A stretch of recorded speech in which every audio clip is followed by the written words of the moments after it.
Je suis vraiment contente d'être connectée pour cette dernière fois en 2020 avec vous. Et avant de rentrer dans le vif du sujet de mon message aujourd'hui, je voulais commencer par encourager tout le monde parce que cette année n'a pas été facile. On est tous passés par plein d'émotions, de suspense, d'attente, de déception et tout plein de choses. Tout seul, isolé, en famille, avec des enfants à la maison, des inquiétudes par rapport à la santé des membres de notre famille ou d'autres amis. Et on a continué à bâtir l'Église ensemble. Et je suis vraiment encouragée par comment chacun s'est investi dans les relations, comment vous vous êtes ouverts quand vous avez été dans la souffrance, vous avez exprimé ça, vous avez laissé les uns les autres vous soutenir dans la prière, dans les actes quand on a pu faire quelque chose. Et je trouve que notre Église est plus belle encore qu'elle ne l'était en février 2020. Et je vous remercie chacun parce que l'Église se bâtit ensemble. Donc c'est quand chacun œuvre pour bâtir, pour travailler ensemble dans le corps qu'on voit quelque chose fonctionner, grandir, maturer, être bâti. Donc vraiment je vous encourage. Je sais que ce n'est pas facile, mais je sais que on peut se soutenir, on peut s'aimer et on peut continuer on peut être l'Église. Et l'Église, ce n'est pas une machine, mais c'est une famille. Donc encore une fois, si vous ne faites pas partie de cette famille, je vous encourage à la rejoindre parce qu'on s'aime vraiment. Et si vous ne vous êtes pas senti entouré, encouragé, soutenu, n'hésitez pas à parler de vos souffrances, de vos difficultés avec quelqu'un d'autre dans l'église pour qu'on puisse être famille, parce que on ne voit pas sans que ce soit exprimé, forcément, surtout à distance. Voilà, donc juste je voulais vous encourager chacun. Donc aujourd'hui c'est notre dernière célébration avant Noël. Donc je réfléchissais à quoi faire en fait, et je réfléchissais à toutes les célébrations de Noël que j'ai fait dans le passé, avec des chants de Noël, avec un spectacle, avec des mises en scène. Et je disais, mais qu'est-ce que je peux faire? Mais en fait, Noël, c'était pas flashy, c'était tout simple. Et je me suis dit, si on replongeait dans l'histoire de Noël, sans distraction de lumière, de danse, de trucs. Pas que ces choses sont mauvaises, mais que, en fait, l'histoire en elle-même suffit. C'est une histoire simple. L'enfant qui naît sans un lit de bébé, dans une mangeoire, dans une crèche. Il n'y avait pas d'hôpital, il n'y avait pas de gros cadeaux pour le bébé. Mais si, en fait, il y avait des cadeaux, et c'était des cadeaux complètement inattendus. Et il y a des anges qui sont venus pour fêter cette naissance. Donc c'est à la fois tout simple et à la fois glorieux, mystérieux, énorme, puissant. Et tout au long de cette semaine, quand j'ai réfléchi, quand j'ai prié, quand j'ai lu l'histoire de la naissance de Jésus, j'ai juste été rappelée combien Dieu était en contrôle, comment il mettait en place les choses pour cette naissance.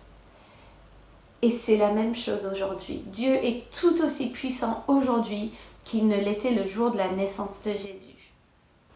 Et je pense que dans une période où tout est dans l'air, on ne sait pas ce à quoi va ressembler le mois de janvier. Mais Dieu, il a le contrôle. Et je pense que c'est très rassurant pour nous. Et c'est super important qu'on puisse s'appuyer sur notre confiance en Dieu pendant ce temps. Donc voilà, on va parler de la naissance de Jésus. Moi, je pense aux anniversaires. Nous, on fête les anniversaires tous les ans, c'est normal. C'est un peu une habitude. Mais moi, quand mes enfants, c'est leurs anniversaires, moi, je repense au jour où ils sont nés. Parce que c'était un moment vraiment particulier que enfin, je ne l'ai pas vécu à d'autres moments qu'à la naissance, ce que j'ai vécu ces jours-là. Et je pense que pour Marie, ça a dû être ça aussi. Mais pour les autres, enfin, normalement, on ne repense pas au jour de naissance de quelqu'un quand c'est leur anniversaire. Et en plus, on fête son anniversaire le 25 décembre alors que normalement, il n'était pas du tout né en décembre. Donc pourquoi est-ce qu'on regarde en arrière ce jour-là, tellement d'années d'après? En fait, à la fin de la vie de quelqu'un, quand leur anniversaire arrive, de l'anniversaire d'un proche qui est décédé, on ne repense pas au jour de leur naissance, mais à toute leur vie et à l'empreinte qu'ils ont fait dans notre vie. Et je ne sais pas pour vous, mais Jésus, il a énormément marqué ma vie. Moi, je suis transformée par son amour et transformée par sa grâce. Et du coup, ce jour de naissance, en fait, c'était le premier pas visible du grand plan de salut que Dieu avait, qu'il avait conçu depuis le début du monde. Parce que tellement de facteurs dans cette histoire, il a fallu des années de préparation. Il y a des prophéties dans l'Ancien Testament qui parlent de Jésus, qui parlent même du jour de la naissance de Jésus. Et alors, la raison pour laquelle on va regarder à sa naissance, c'est parce que Dieu l'a vu d'avance, il l'a préparé d'avance et il a mis en place les choses pour que ça se passe comme c'était prévu. Et ça faisait partie donc de son grand plan pour le salut. Et ce plan se déroule encore aujourd'hui. On fait partie de ce plan aujourd'hui. Donc cette naissance, c'était comme un nouveau chapitre qui s'ouvrait. Et nous faisons partie de ce chapitre. Et donc, on va traverser l'évangile de Luc et puis un petit peu l'évangile de Matthieu pour regarder cette histoire. Je vous encourage, je pense qu'on est nombreux à avoir déjà entendu cette histoire. Je vous encourage à juste souffler, respirer et profiter d'entendre cette histoire merveilleuse de nouveau. Ne vous laissez pas être complaisant devant des choses qu'on a déjà entendues, mais ouvrez-vous à l'émerveillement. D'accord, donc je vais prier pour nous maintenant pour qu'on puisse vivre ce moment comme ça. Seigneur, ta naissance était miraculeux, incroyable, rempli de signes, de prodiges et en même temps aussi simple. Et réveille-nous ce matin, réveille nos cœurs, ouvre nos oreilles à entendre cette histoire et à être ébloui par ta puissance et ton humilité, par ta grandeur. Émerveille-nous. Rappelle-nous combien tu es grand, combien tu es en contrôle malgré tout ce qui puisse se passer dans ce monde. Merci. Amen. Donc on va commencer en Luc chapitre 1, verset 26. D'accord ? Donc, le 6e mois, l'ange Gabriel fut envoyé par Dieu dans une ville de Galilée, appelée Nazareth, chez une vierge fiancée à un homme de la famille de David, appelé Joseph. Le nom de la vierge était Marie. L'ange entra chez elle et dit : « Je te salue, toi à qui une grâce a été faite. Le Seigneur est avec toi. » troublée par cette parole. Marie se demandait ce que pouvait signifier une telle salutation. L'ange lui dit, « N'aie pas peur, Marie, car tu as trouvé grâce auprès de Dieu. Voici que tu seras enceinte. Tu mettras au monde un fils et tu lui donneras le nom de Jésus. Il sera grand et sera appelé fils du Dieu très haut. Et le Seigneur Dieu lui donnera le trône de David, son ancêtre. Il régnera sur la famille de Jacob éternellement. Son règne n'aura pas de fin. » Marie dit à l'ange, « Comment cela se fera-t-il, puisque je n'ai pas de relation avec un homme ?» L'ange lui répondit, « Le Saint-Esprit viendra sur toi, et la puissance du Très-Haut te couvrira de son ombre. C'est pourquoi le Saint-Enfant qui naîtra sera appelé Fils de Dieu. » Waouh! Je ne sais pas ce que ça a dû être pour Marie d'avoir un ange qui vient et qui lui raconte tout ça. Oui. Elle était éblouie, hein, elle a chanté à Jésus, à Dieu après, c'est pas étonnant du coup. Et tout ça, le fait que Jésus soit né d'une vierge, par exemple, c'était prophétisé dans Ésaïe 7, verset 14, où c'est marqué « Voilà pourquoi c'est le Seigneur lui-même qui vous donnera un signe. La Vierge sera enceinte. Elle mettra au monde un fils et l'appellera Emmanuel. » Donc, Emmanuel, c'est Dieu avec nous. Et c'était ça. Jésus était Dieu avec nous. Donc, juste là, pour rentrer dans un détail de la grandeur de cette naissance, c'est que Dieu, il a fait un énorme miracle de médecine en faisant que Marie soit enceinte. Je me demande ce à quoi ressemblait l'ADN de ce bébé, parce que waouh. Donc Dieu est tout puissant sur la médecine, sur la biologie, sur nos corps. C'est waouh. Ok, on va suivre avec Luc chapitre 2. Donc, à cette époque-là, parut un édit de l'empereur Auguste qui ordonnait le recensement de tout l'empire. Ce premier recensement eut lieu pendant que Quirinius était gouverneur de Syrie. Tous allaient se faire inscrire, chacun dans sa ville d'origine. Joseph aussi monta de la Galilée, de la ville de Nazareth, pour se rendre en Judée dans la ville de David appelée Bethléem, parce qu'il était de la famille de la lignée de David. Il y alla pour se faire inscrire avec sa femme Marie, qui était enceinte. Donc, encore une fois, c'est un exemple de la grande puissance de Dieu dans ce monde, parce qu'il était prophétisé dans l'Ancien Testament que Jésus devait naître à Bethléem, en Michée 5, verset 1. Et toi, Bethléem, Ephrata, qui est petite parmi les villes de Juda, de toi sortira pour moi celui qui dominera sur l'Israël. Donc, en fait, Marie, la femme choisie pour porter Jésus, était pas du tout à Bethléem, et c'est à Bethléem que devait naître le Messie. Donc, qu'est-ce qu'il fallait faire? Il fallait que le mec de Marie soit obligé d'aller à Bethléem. Donc, Dieu, il a guidé les décisions des gouverneurs de l'époque, qui n'étaient pas du tout chrétiens, enfin, pas du tout juifs. Et ils ont pris des décisions qui ont fait que cette prophétie puisse s'accomplir.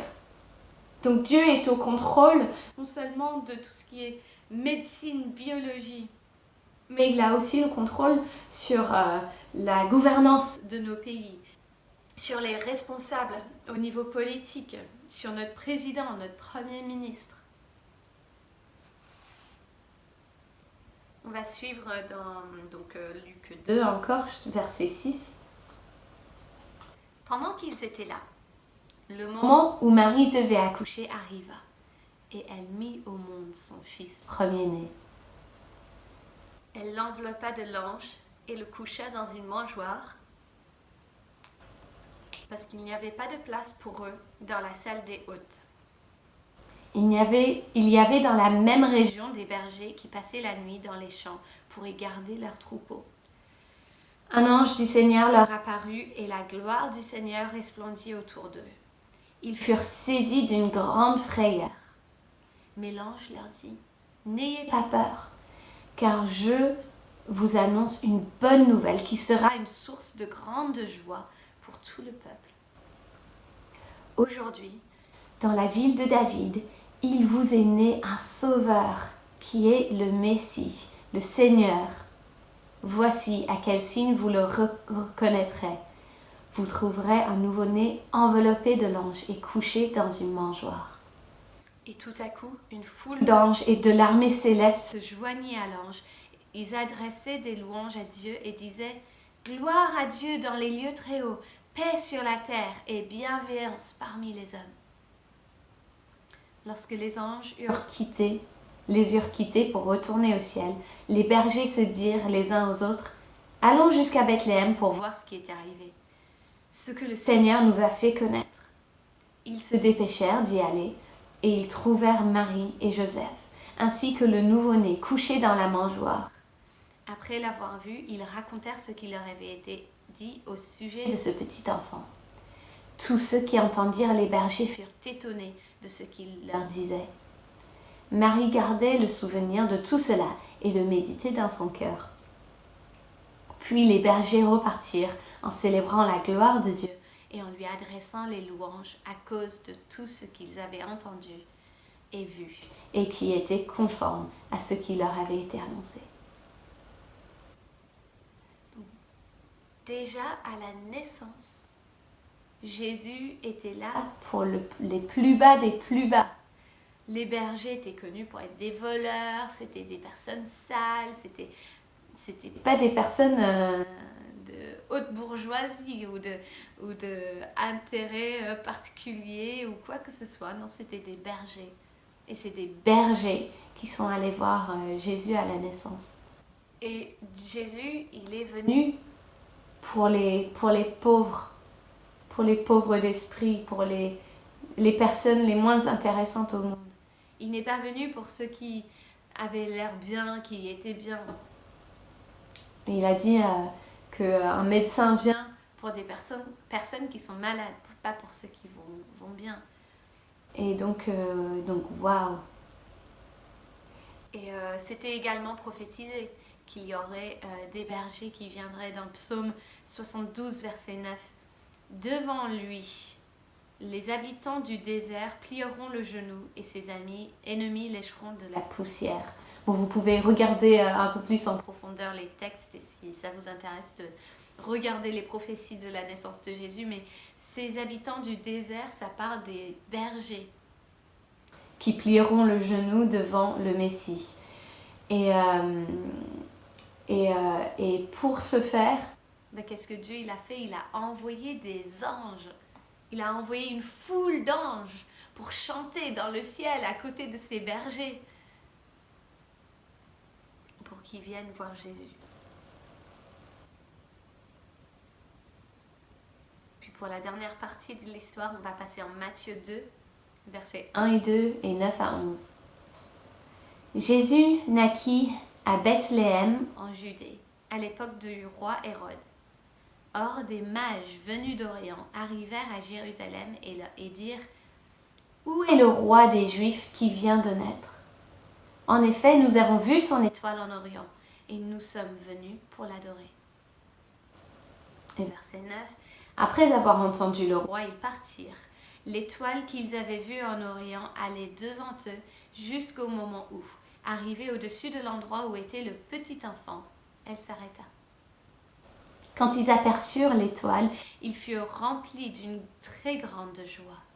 Ils entrèrent dans la maison, virent le petit enfant avec Marie, sa mère, se prosternèrent et l'adorèrent. Ensuite, ils ouvrirent leur trésor et lui offrirent en cadeau de l'or, de l'encens et de la myrrhe. Non seulement Dieu, il a fait des miracles de médecine, il a fait des miracles dans les décisions des chefs d'État. Il a fait venir une foule d'anges, mais il a bougé une étoile. Je ne sais pas si c'était une étoile qui existait déjà ou c'est une nouvelle qu'il a créée pour ce jour même, pour que des mages de l'Orient viennent à la naissance de Jésus. Waouh! Et leur venue était également prophétisée. Enfin, et l'existence de cette étoile dans Nombre 24, verset 17. Je le vois, mais non pour maintenant. Je le contemple, mais non de près. Un astre sort de Jacob, un sceptre s'élève d'Israël.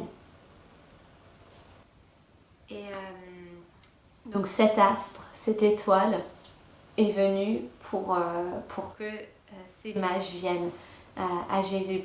Pareil, ce ne sont pas des juifs de haute qualité qui sont venus à la naissance de Jésus, mais des personnes d'une autre culture, d'une autre nation. Ce qui annonce d'avance, comme les bergers qui disaient qu'il était venu, les anges qui ont dit « Il vous est né un sauveur ». Il vous est né.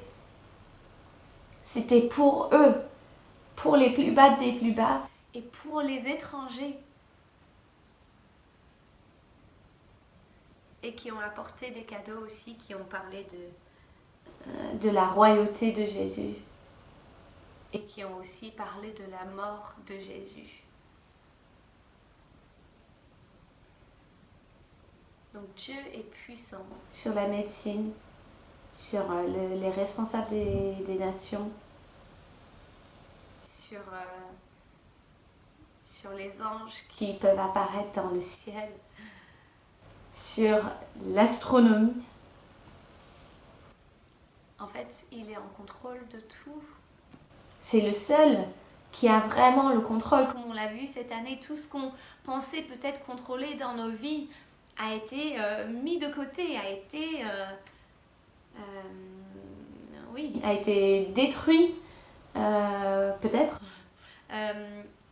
par cette saison, saison de coronavirus, de confinement, etc. Mais Dieu, il a le contrôle. Il l'avait il y a 2000 ans et il l'a encore aujourd'hui.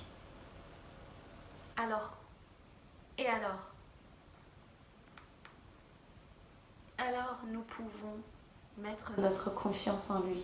Parce que le Dieu qui est en contrôle n'est pas un Dieu méchant. C'est un Dieu d'amour, de bonté, qui a tant aimé le monde qu'il a envoyé son Fils pour que ceux qui croient en lui puissent avoir la vie éternelle. Donc, quelles que soient les difficultés qu'on traverse aujourd'hui, nous allons passer l'éternité avec Dieu. Quelle perspective! Et même aujourd'hui, quand c'est pas forcément facile, Dieu fait œuvrer toutes choses pour le bien de ceux qu'il aime. S'il y en a ici qui n'ont pas mis leur foi en Jésus, qui n'ont pas décidé de le suivre comme Seigneur et Sauveur, je vous encourage à vous plonger dans l'histoire de la vie de cet homme qui a une naissance complètement dingue de ce qu'on vient de lire. Qu'est-ce que Dieu a fait? Waouh!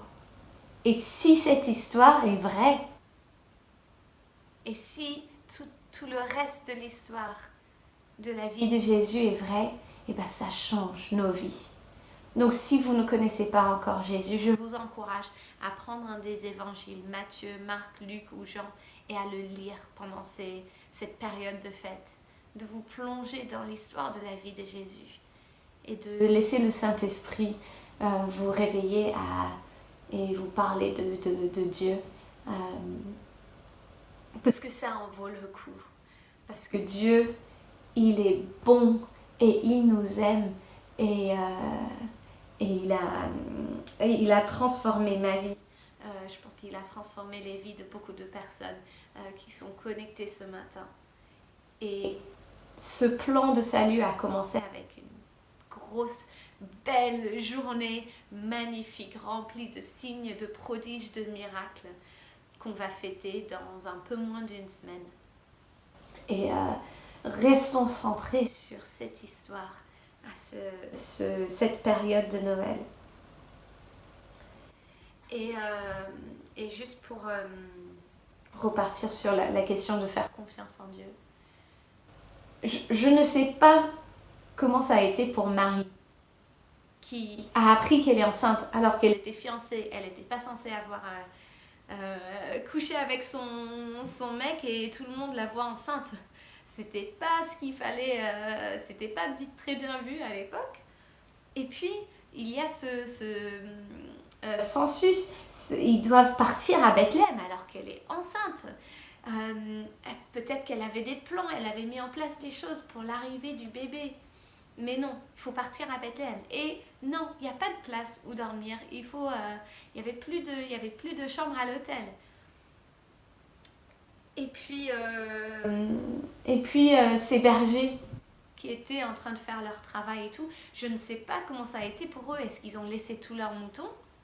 Est-ce que leurs moutons ont survécu la nuit ? Est-ce qu'ils ont laissé le petit dernier des bergers pour rester avec les moutons ? Est-ce qu'un loup est arrivé dans la nuit ? Est-ce que... je sais pas. Et les mages, je sais pas s'ils étaient là, genre ok, alors aujourd'hui on va chercher le Messie. Ou aujourd'hui cherchons une étoile à suivre, je suis sûre que ça va nous emmener quelque part. Ou peut-être que toutes ces choses qui leur sont arrivées les ont dérangés. Parce qu'ils les ont sortis de ce qui était prévu, ce qui devait se passer. Les a fait bouger. Mais Dieu œuvrait pour faire venir son Fils dans ce monde, pour accomplir les prophéties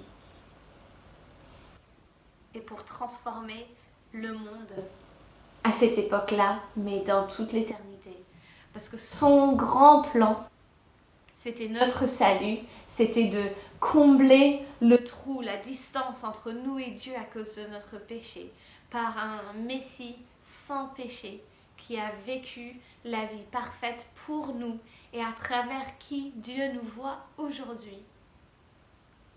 Et son plan est que toutes les nations puissent connaître l'amour de Dieu et le salut à travers le sacrifice de Jésus.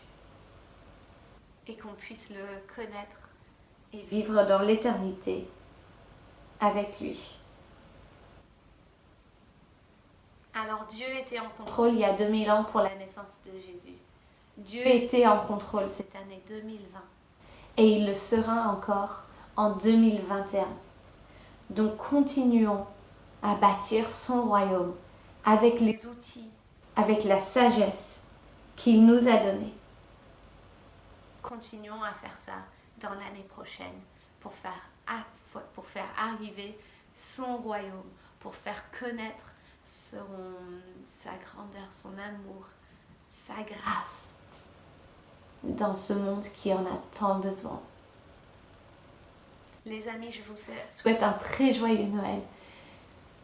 Que vous soyez avec de la famille, que vous soyez avec des amis, que vous soyez là où vous vous attendiez à être ou autre part.